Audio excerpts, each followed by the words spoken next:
जी, उसके बाद जो है ऑब्जेक्टिव्स क्या हैं एचआरएम के, वो देखने हैं। To help the organisation to reach its goal. तो जो भी स्टिपुलेटेड या सेट गोल हैं ऑर्गेनाइजेशन की, उसको अचीव करना, इसको अचीव करने में हेल्प आउट किसने करना? HRM. To employ the skills and ability of the workforce efficiently. Efficiently जो है वर्कफोर्स की एबिलिटी को देखते हुए, मद्देनजर रखते हुए उनको एम्प्लॉय करना है या डिप्लॉय करना है कहाँ पे? ऑर्गेनाइजेशन के अंदर।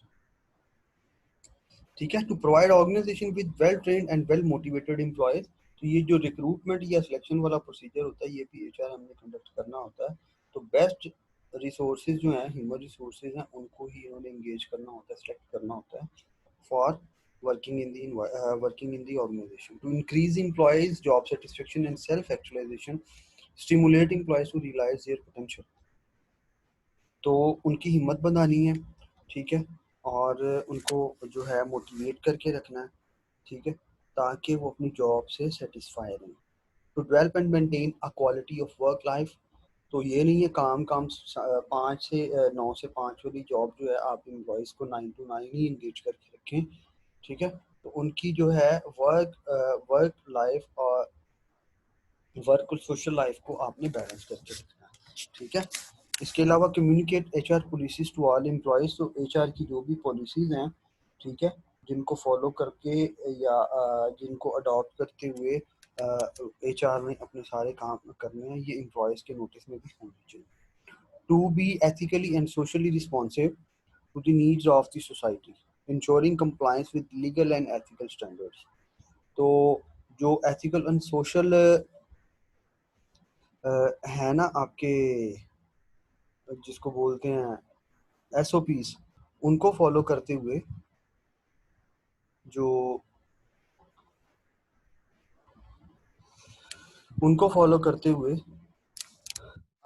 जो HR ने काम करना होता है, to develop an opportunity for expression and voice management, ठीक है। तो अगर कोई चेंजेस जो हैं आप एम्प्लॉयज़ की तरफ से सजेशन चाहते हैं, तो उनको भी सामने रखते हुए आपने एम्प्लॉयज़ को वॉइस रेज करने का करना है, अपॉर्चुनिटी प्रोवाइड करनी है। इसके अलावा बच्चों जो है to provide fair, acceptable and efficient leadership. ठीक है, आपने लीडर ऐसा लेके आना है, या आपने एचआर का हेड जो है या दूसरा कह लें जिसने लीड करना है, ठीक है, तो वो भी जो है फेयर और एक्सेप्टेबल होना चाहिए। उसके अलावा जो अगली चीज़ जो देखनी होती है, to establish sound organisational and working environment. Importance क्या है इस चीज़ की? एचआरएम की इम्पोर्टेंस क्या है? Good HR practices help. तो अगर एक अच्छी एचआरएम या एक जो टिपिकल होती है good HR am human resource management, उसके ये प्रैक्टिसेस ये हेल्प आउट करती है ये 10 चीज़ों को। Attract and retain talent. Employees जो हैं, ये नहीं है कि 1 महीना काम करो और बाद में कहे कि भाई बस, ठीक है। तो ये क्या है, पहली चीज़ जो है अट्रैक्ट एंड रिटेन टैलेंट। जो अच्छे एम्प्लॉयज़ हैं उनको अट्रैक्ट करेगी, ठीक है, और उनको रिटेन करके रखेगी in the long term. Train peoples for challenging roles. तो चैलेंजिंग सिचुएशंस को टैकल अप करने के लिए लोगों को ट्रेन करेगी। Develop skills and competencies. तो इसने डेवलप करने हैं स्किल्स और कॉम्पिटेंसीज अपने वर्कर्स के अंदर। Promote team spirit. Team work को जो है बहुत ज़्यादा प्रमोट करना है, क्योंकि जितने भी ऑर्गेनाइजेशंस होती हैं ना, एक बंदे के कह लें कि एक बंदे की वर्किंग नहीं होती है, ये टीम वर्क होता है। तो अगर टीम वर्क के अंदर जो नॉर्म्स वो बेसिकली होते हैं कि आपने इकट्ठे होकर काम करना, अगर ये स्पिरिट नहीं होगा ना, तो कभी भी जो स्टिपुलेटेड या सेट गोल्स हैं वो अचीव नहीं होंगे। Develop loyalty and commitment. तो लोगों के अंदर जो है आपने वफादारी और कमिटमेंट का जो अंसर होता है उसको डेवलप करने की कोशिश करनी। Increase productivity and profit. तो आपने प्रोडक्टिविटी और जो प्रॉफिट है उसको इंक्रीज करना with the help of HRM. improve job satisfaction, enhance standards of living, generate employee opportunity and greater and respect. Qualities क्या होनी चाहिए एक अच्छे एचआर मैनेजर की, ठीक है। तो हेनरी फॉयल जो है कैटेगराइज किया है इसने इन चीज़ों को कि physical health, vigour, energy, strength and address. पहली फिजिकली जो है एक अच्छा साउंड बॉडी रखने वाला एक होना चाहिए बंदा जो इसको एचआर को हेड करे या एचआर को मैनेज करे, ह्यूमन रिसोर्स वाला जो एस्पेक्ट है उसको मैनेज करे। उसके बाद mentally ability to understand, learn, जज एंड एडेप्टेबल। तो मेंटली भी है वो जो स्ट्रांग होना चाहिए बंदा, ठीक है, सिचुएशंस को टैकल करना उसको आना चाहिए। Moral, firmness, responsible, initiative, loyal and dignity, self respect, ठीक है। तो लोगों के जो मोरल्स हैं उसको भी इसको जज करने की पावर होनी चाहिए इसके अंदर। Educational, subject knowledge about functions perform. तो जो काम वो परफॉर्म कर रहा है उसके अंदर उसकी एक्सपर्टीज या उसके उसके पास वो वाले डिप्लोमा या सर्टिफिकेशंस होनी चाहिए जो एक हेड के पास होना ज़रूरी होती हैं। Technical, peculiar knowledge on functions. तो एचआर को हेड करने के लिए it's mandatory to have technicality, technical knowledge to perform their duties.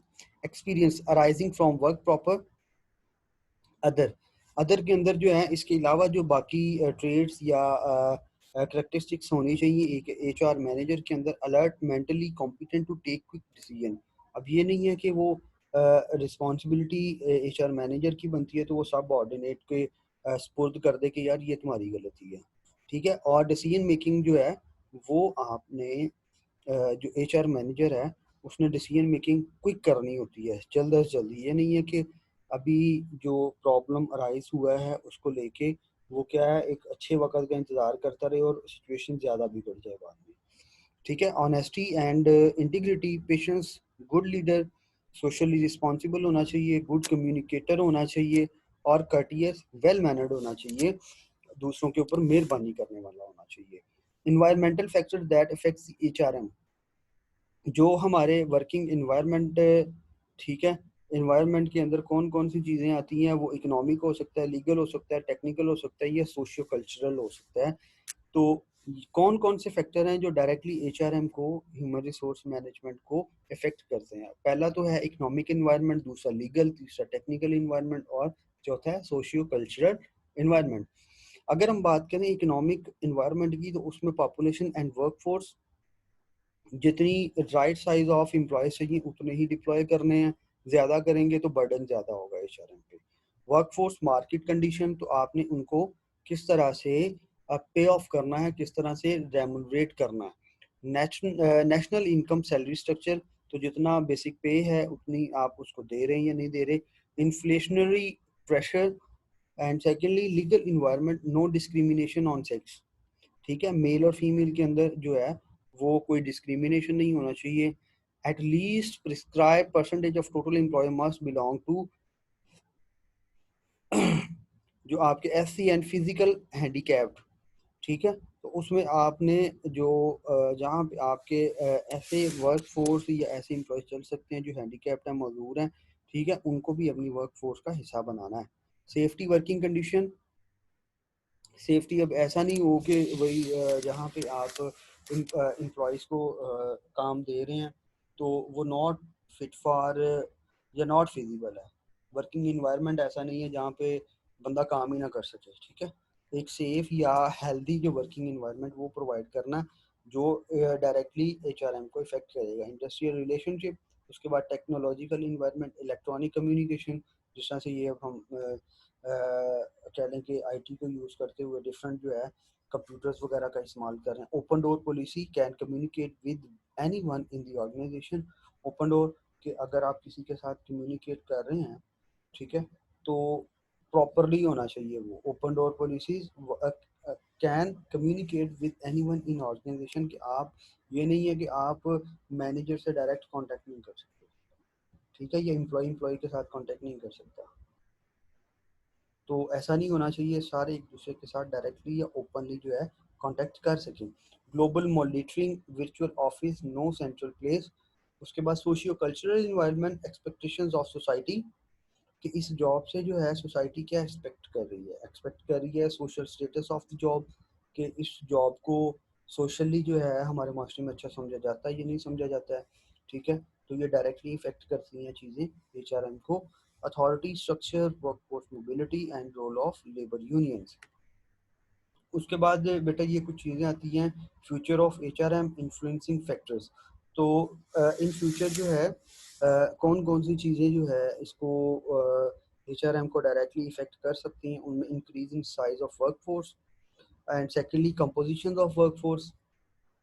ठीक है, इसमें आप डिफरेंट चीज़ें देख लेते हैं। Work force demand for equal pay, gender in equality, जो कि डायरेक्टली इफेक्ट करती हैं एचआरएम को। Employees expectation, changes in technology, lifestyle changes, environmental changes और पर्सनल फंक्शंस जो हैं, ये सारे के सारे जो हैं इमर्जिंग इश्यूज हैं किसके अंदर, एचआरएम के अंदर।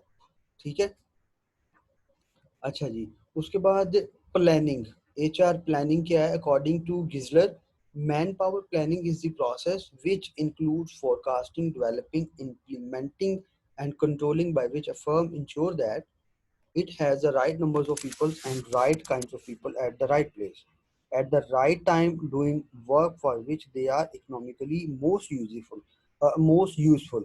तो आपने ऐसे लोगों को एम्प्लॉय करना है at the right place, at the right time, at the right remuneration. ठीक है, विद राइट स्किल।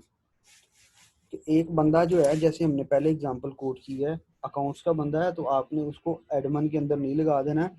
तो जब ज़रूरत है तब, और जितने पैसों में या जितनी सैलरी के एवज आपने लगाना है, तो ये सारा का सारा जो है एचआर प्लानिंग के अंदर आता है। Objective of human resource planning क्या होती है, इसकी ऑब्जेक्टिव क्या है, मकासद क्या है इसके एचआर प्लानिंग के? फोरकास्ट पर्सोनल रिक्वायरमेंट, आपने फोरकास्ट करना, जैसे आप अंदाजा तखमीना लगाते हैं पहले। ठीक है, to ensure optimum utilization of resources, की ये मैं बंदा लगाऊंगा तो मुझे कितना बेनिफिट होगा इसका। Use of existing man power productively, तो आपने अभी देखना है कि इस बंदे की जरूरत है या नहीं है। तो फोरकास्टिंग का मतलब होता है कि आप कोई एक्शन परफॉर्म करने से पहले उसको प्रिडिक्ट कर लेते हैं, इसका फायदा होगा या नहीं होगा। तो आप एग्जिस्टिंग मैन पावर को देखते हुए डिसाइड करेंगे या डिसीजन मेकिंग करेंगे। Corp with changes, training about technological changes. उसके बाद प्रोवाइड कंट्रोल मेजर्स, आपने जो है कंट्रोल मेजर्स जो हैं वो भी लेने हैं। प्रमोट एम्प्लॉयज इन सिस्टमेटिक मैनर्स, तो ये नहीं है कि सारे के सारे एक ही साल में जो है प्रमोट कर दें।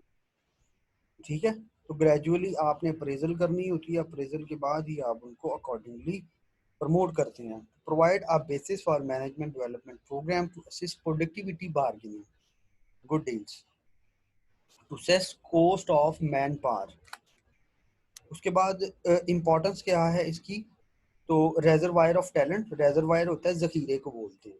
ठीक है, रिटेन स्किल पीपल्स, तो जो अनप्रोडक्टिव एम्प्लॉयज हैं उनको आपने जो है वो फायर करना है या ड्रॉप डाउन कर देना है, और जो बेस्ट रिसोर्सेज हैं उनको आपने रिटेन कर लेना है। उसके बाद प्रिपेयर पीपल्स फॉर फ्यूचर, तो आपने आने वाले वक्त के लिए अपनी वर्क फोर्स को तैयार रखना है। एक्सपैंड आर कॉन्ट्रैक्ट, तो जिस तरह से डाउन साइजिंग करनी है या अप साइजिंग करनी है, तो उसी तरह से आपने अकॉर्डिंगली स्टेप्स लेने हैं। कट कॉस्ट एचआर बजट, तो किस तरह से जो है आपने बजट को सामने रखते हुए वर्कफोर्स को मजीद इंक्रीज करना है या डिक्लाइन करना है। Session planning stars are picking for selling projects. ठीक है जी। अच्छा, ह्यूमन रिसोर्स प्लानिंग ये एक एक कह लें कि फ्लो डायग्राम है, ऑर्गेनाइजेशन ऑब्जेक्टिव्स जो सारे इंटरलिंक है। ह्यूमन रिसोर्स प्लानिंग आती है इसके अंदर, identification of human resources gap, और साथ में लास्ट में आपके पास आता है action plan for bridging gap. Forecast human needs, तो अगर हम ह्यूमन रिसोर्सेज प्लानिंग की बात करें तो इसमें जो है फोरकास्ट ह्यूमन नीड्स कि आपको ज़रूरत है भी या नहीं है। Forecast supply of human resources, तो कितनी मिकदार के अंदर आपको लोग वहाँ पे चाहिए होंगे, वर्क फोर्स चाहिए होगी। तो सरप्लो आइडेंटिफिकेशन ऑफ ह्यूमन गैप्स, तो इसमें आपने देखना है सरप्लस ऑफ ह्यूमन रिसोर्सेज और शॉर्टेज ऑफ ह्यूमन रिसोर्सेज, ये दोनों चीज़ें के लोग ज़्यादा हैं या कम हैं, राइट। अच्छा, इसके बाद एच आर जो है एच आर प्रोसेस या ह्यूमन रिसोर्स प्रोसेस, इसमें सबसे पहले deciding the objective for HR process. सबसे पहले आपको इसका मेन मकसद पता होना चाहिए। उसके बाद estimating future organisation structures and man power requirement. ठीक है जी। Man power audit. Man power audit से मुराद के एक बंदा जो है एक काम किस हद तक ये कितना काम कर सकता है, उसी लिहाज से आपने नंबर ऑफ एम्प्लॉय वहाँ पे लगाने हैं।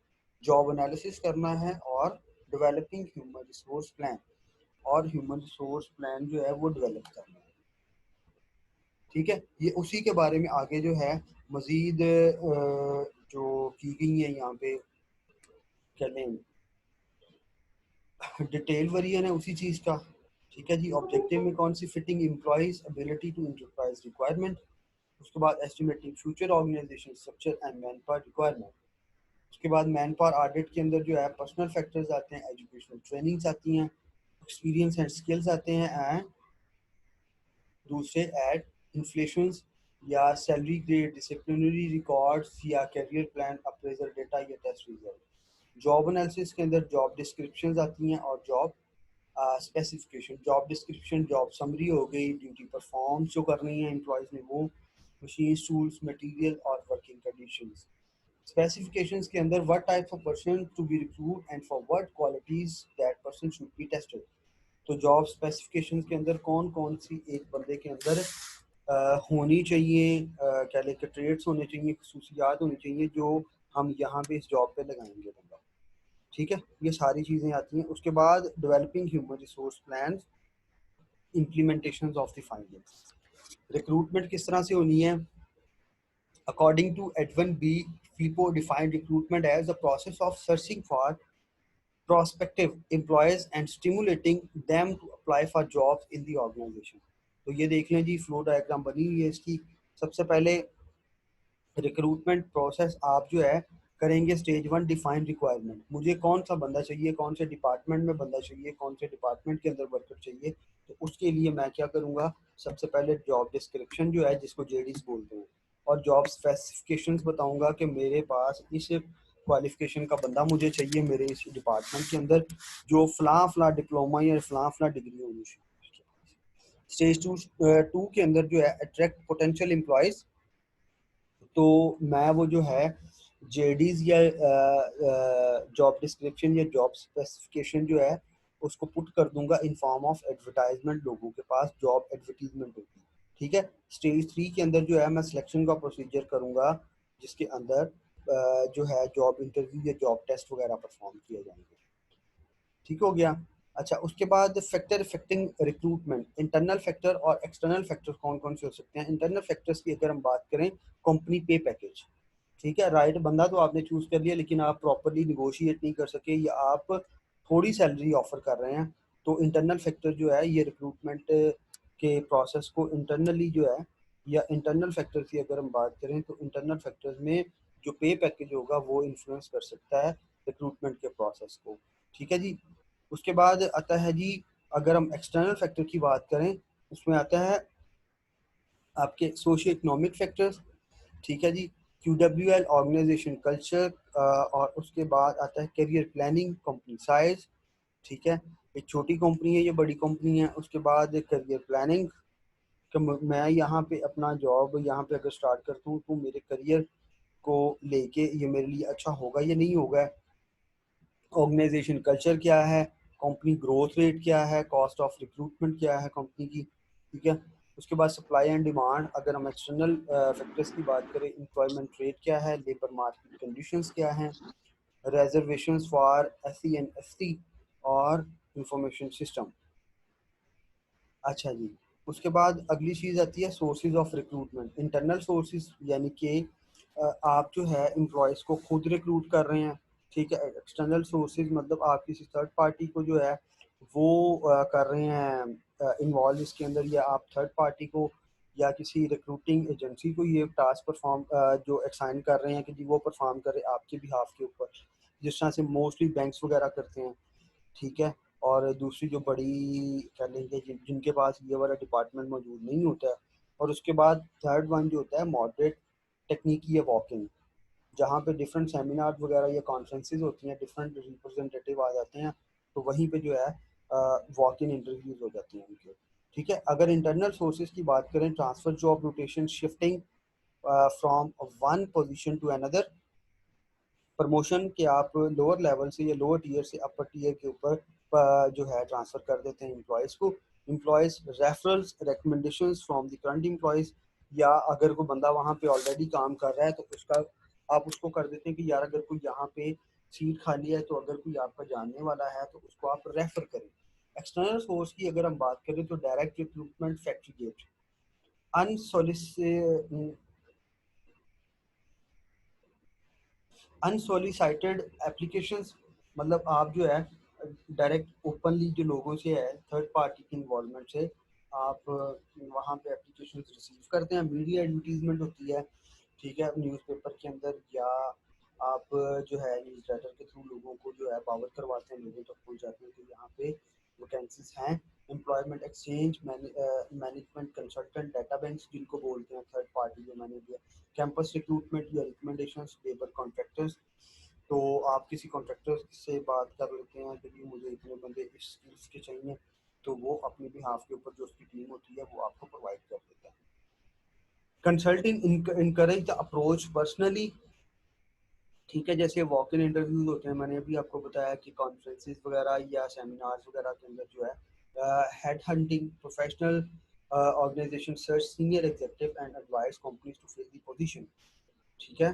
Body shopping, training institution develop pools of HR, business alliance, acquisition, merger, share HR, ठीक है जी।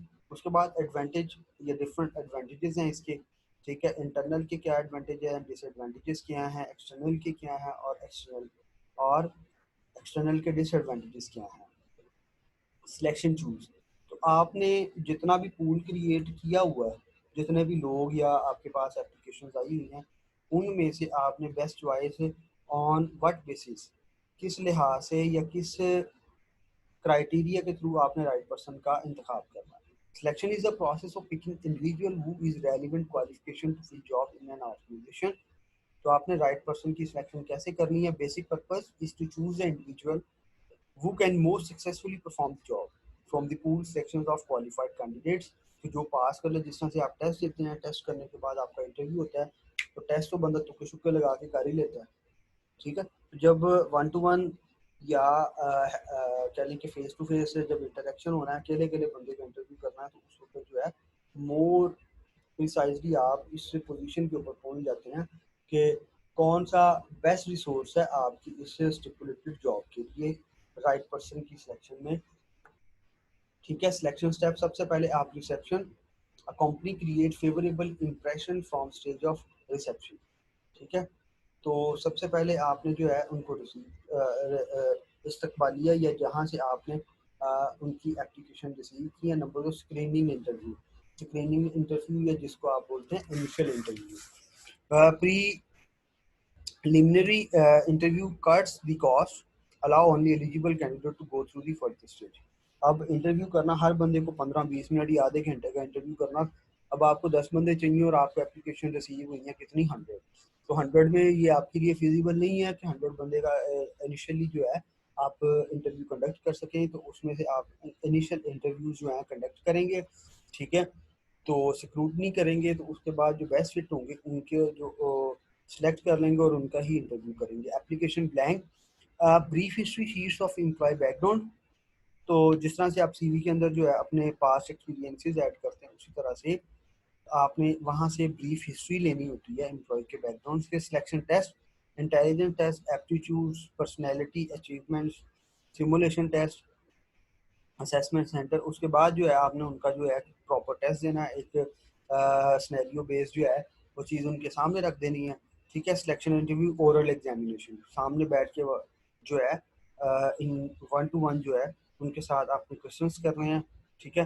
उसके बाद मेडिकल एग्जामिनेशन, मोस्टली जो है प्राइवेट सेक्टर्स के अंदर ही आप वहाँ पे तो मेडिकल वगैरह जो अच्छे ऑर्गेनाइजेशन है वो कंडक्ट करते हैं, तो रिवील फिजिकल फिटनेस के यहाँ पे, ठीक है, यहाँ पे कोई एम्प्लॉय जो है डिजीज या ऐसी कोई बीमारी का हामिल बंदा नहीं रखना जो दूसरों को भी इन्फेक्ट कर सके, या जो कह लें कि जिसको बोलते हैं जिस तरह से आजकल चल रहा है कि जो पेंडेमिक है, पेंडेमिक वाला पेशेंट जो है उसको आइसोलेट करना ज़रूरी होता है।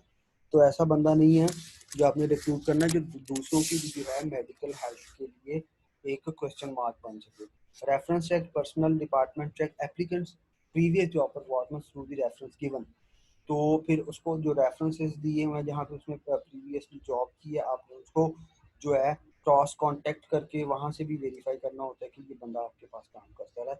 हायरिंग डिसीजन, तो आपने हायरिंग डिसीजन के अंदर अगर तो सारे क्राइटेरिया मीट कर रहे हैं तो राइट पर्सन को आपने एक्सेप्ट कर लेना या रिजेक्ट कर देना। ठीक है जी। सिलेक्शन टेस्ट ये वही वाले जो हमने पीछे पढ़े हैं अभी। ठीक है जी। उसमें आप इंटेलिजेंस, एप्टीट्यूड, पर्सनैलिटी टेस्ट हो सकते हैं, अचीवमेंट टेस्ट हो सकते हैं, सिमुलेशन टेस्ट हो सकते हैं, असेसमेंट सेंटर्स। ठीक है जी। इंटीग्रिटी टेस्ट के बंदा झूठ बोलता है या नहीं बोलता है। ठीक है जी। ठीक है, जैसे साइक वगैरह के टेस्ट होते हैं, जो साइकाइट्रिस्ट बैठे होते हैं। ठीक है जी।